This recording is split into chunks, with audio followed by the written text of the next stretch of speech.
నేను చెప్పాను కదండి, ఆ పిక్స్ అన్ని ఆ రోజే పంపించాను, కానీ మీరు చూసుకోలేదు.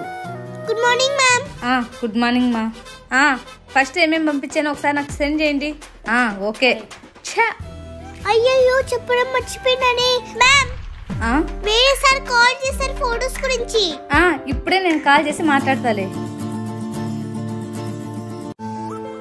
ఎవరబ్బా ఈ టైంలో ఫోను? హలో హలో సార్, నమస్తే. మేము శ్రీవిద్య మ్యారేజ్ బ్యూరో నుంచి కాల్ చేస్తున్నాం. చెప్పండి మేడం, ఇందాకే కాల్ చేశాం మీకు. నేను మీకు కొన్ని ప్రొఫైల్స్ పంపిస్తున్నా, చూద్దామా? సరే మేడం. ఫస్ట్ చూడండి సార్. అమ్మాయి తెల్లగా ఉండాలని చెప్పా కదండి. సరే అయితే ఇప్పుడు ఇంకొకటి పంపిస్తున్నా చూడండి. ఏమో మరి ఇంగ్లీష్ పిల్లల తెల్లగా ఉందండి బాబు, ఫేస్ లో కలే లేదు. అవునా? సరే అయితే ఇప్పుడు మూడో ఫోటో పంపిస్తున్నా చూడండి. జాబ్ కంపల్సరీ అని చెప్పా కదండి.